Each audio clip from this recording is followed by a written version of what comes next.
Olá, hoje estamos aqui para a apresentação do trabalho Mapa do Arcabouço Estrutural e Mapas Temáticos dos municípios Rio Branco do Sul e Almirante Tamandaré. Este é o trabalho final, que foi apresentado à disciplina de Geoprocessamento, orientada pelo professor Dr. Gustavo Ataíde. A equipe realizadora deste projeto foram eu, Felipe Bento de Godoy, estudante de Geologia do sexto período, e a Lisa Mohana, também estudante de Geologia do sexto período. Esse vídeo foi pensado para seguir o seguinte roteiro: a apresentação dos nossos objetivos, seguido pela introdução e os materiais e métodos utilizados para a execução do trabalho, assim como os resultados que obtivemos, seguido por discussões e as conclusões. Os objetivos a serem alcançados com a elaboração desse trabalho consistiram em elaborar o arcabouço estrutural na escala de 1 para 250 mil de uma área determinada, a partir desse mapa base, descrever a geologia da área, assim como realizar uma análise da relação da textura de relevo com o arcabouço estrutural. Em terceiro lugar, apresentar os principais bens minerais extraídos legalmente na região. Em quarto lugar, apresentar sugestões de roteiro que permitissem uma melhor observação da variação litológica e estrutural da área. Por fim, gerar mapas temáticos que auxiliem em campo.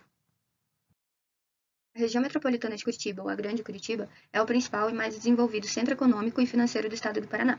É composta por 29 municípios, dentre eles Almirante Tamandaré e Rio Branco do Sul. A escolha desses dois municípios em específico foi feita levando em conta a proximidade com a capital, as questões de mobilidade urbana, uso do solo e questões ambientais, além de serem grandes contribuintes para o desenvolvimento socioeconômico da capital e do estado. E a gente vai ver nessa apresentação que a questão da mineração nesses municípios é bem forte. Os materiais e métodos empregados para a realização deste trabalho consistiram em a definição da área de estudo, seguida por uma escolha da base cartográfica e do banco de dados que seria utilizado para o desenvolvimento. Após, iniciamos a manipulação, a visualização, edição e análise de dados geoespaciais utilizando o software QGIS. Uma vez que foi realizado o mapa base, que é o mapa geológico mais estrutural da região, passamos então a elaborar mapas de roteiro e mapas temáticos. Por fim, com todos os mapas realizados, fizemos uma análise e uma comparação das feições de relevo encontradas e a atividade minerária com a geologia da região. Finalizamos com a edição do trabalho final que será apresentado. Como arcabouço estrutural, desenvolvemos o seguinte mapa em escala 1 para 250 mil.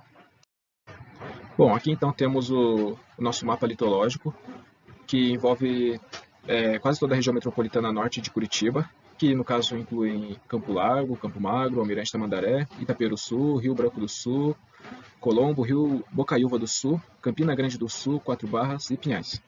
Como podemos ver aqui, é uma grande diversidade litológica e estrutural. Diversidade essa que a gente pode enxergar aqui uma grande falha aqui que separa a região noroeste da região sudeste. Temos também uma dobra anticlinal na região nordeste. E vale destacar, dentro de tanta diversidade litológica aqui, a presença principalmente das rochas carbonáticas que vão desde Campo Largo até o norte de Colombo, né?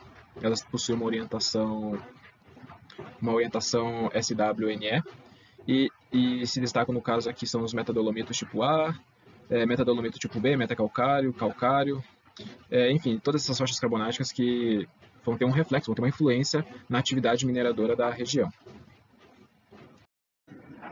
Bom, agora eu vou mostrar um pouco o mapa que mostra os principais bens extraídos na nossa área de estudo.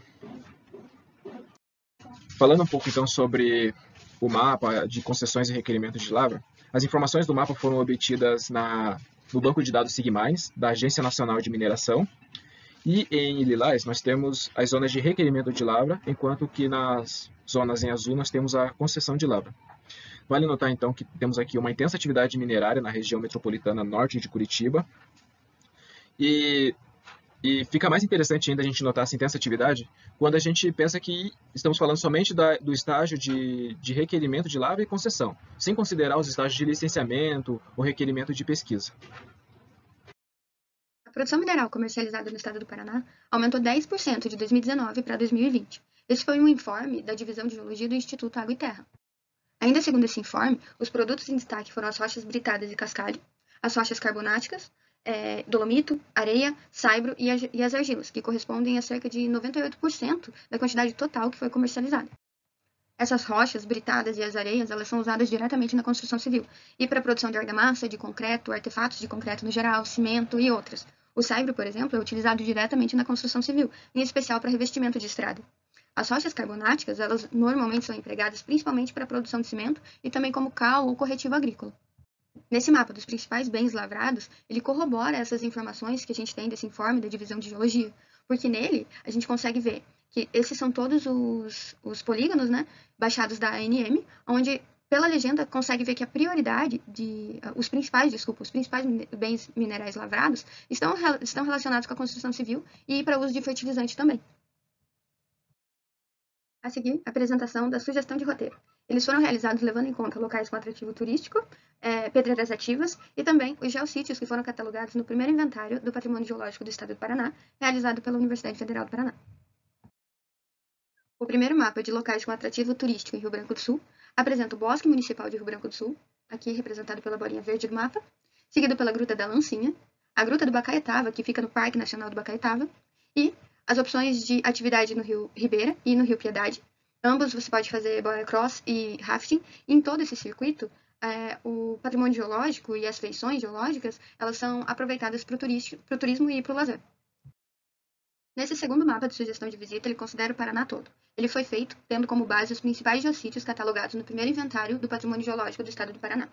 Nele contempla Vila Velha, Gruta da Lancinha, Três Morrinhos, Buraco do Padre, dentre diversos outros geossítios que têm atrativo cênico, que têm a possibilidade de turismo e também possibilitam ver a riqueza geológica do estado. Aqui, um exemplo de um dos geossítios que foi catalogado e que está apresentado no mapa anterior é o geossítio dos Três Morrinhos. Ele fica na Bacia Bauru, ele é representado por 3 morros, que são os 3 irmãos, e eles são arenitos que foram silicificados. O ambiente de formação, o ambiente geológico era muito diferente do atual, então eles ficaram como morros testemunho. E aí, na geomorfologia da região, a gente consegue notar aqui que eles se destacam. E esse geossítio foi escolhido justamente por ilustrar de uma maneira muito didática como a geologia pode impactar no relevo, na questão geomorfológica, enfim, na paisagem do local. O mapa intitulado Concessão de Lavra de Calcário ao Almirante Tamandaré foi feito pensando em uma situação hipotética, onde um cliente com o objetivo de abrir uma mina de calcário seria levado para conhecer outras minas de calcário no município, para entender um pouco sobre a atividade da região. Podemos ver que essas minas elas possuem uma orientação vertical norte-sul, o que isso acontece porque, na verdade, elas estão localizadas na rodovia dos minérios, ou pelo menos próximo à rodovia dos minérios, o que facilitaria muito a logística de um hipotético cliente vindo da região de Curitiba. E essas minas elas são, partindo de sul para norte, a Mineração Marumbi, em amarelo, a JJM Macedo e Cia, em verde, EB Indústrias de Cal, em azul, em laranja, Cal Chimeli, e por fim, em vermelho, a Mineração Rincão. Falando um pouco agora sobre o mapa temático, as imagens do nosso mapa temático foram obtidas a partir do satélite Landsat 8 e com a combinação de cores RGB, né? Esse aqui é o nosso mapa temático. Então, como já foi dito, ele foi utilizado cores RGB a partir do satélite Landsat 8 e foi utilizado exatamente a frequência 742, que é justamente as frequências colocadas nessa ordem para realçar a geologia local.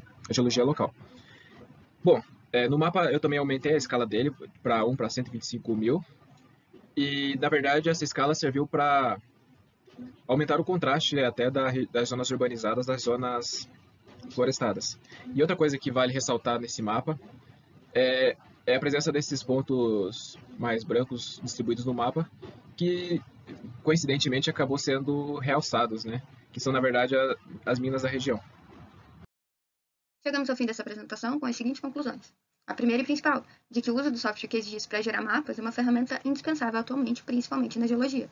A possibilidade de manipular, de editar e de visualizar informações geoespaciais facilita a segunda conclusão, de que a gente consegue observar como a geologia, as litologias e as estruturas, elas são fatores que controlam a geomorfologia de uma região. Assim como, considerando que trabalhos de campo são muito caros e precisam de bastante preparo, a fase pré-campo é fundamental. Logo, com um trabalho feito com mapas base, com fotointerpretação, com análise de litologia e de estruturas de uma região antes de ir para campo, ela facilita muito e ela traz melhor qualidade do trabalho de campo a ser desenvolvido. Por fim, uma coisa muito bacana é a possibilidade de, além de trabalhar com esses dados geoespaciais, é a combinação associada a outros itens do sensoriamento remoto, como a gente testou aqui, que é a combinação RGB com o Landsat 8, e as bandas elas combinadas, elas permitem a utilização como filtros, para a gente conseguir destacar fatores de interesse, objetos de interesse na área a ser observada. essa junção de todos esses elementos, essas principais conclusões, mostram que realmente é indispensável hoje em dia e é uma ferramenta que vale muito a pena você ter domínio e sempre testar na fase pré-campo, pós-campo e também explorar ela em outras áreas que não a geologia.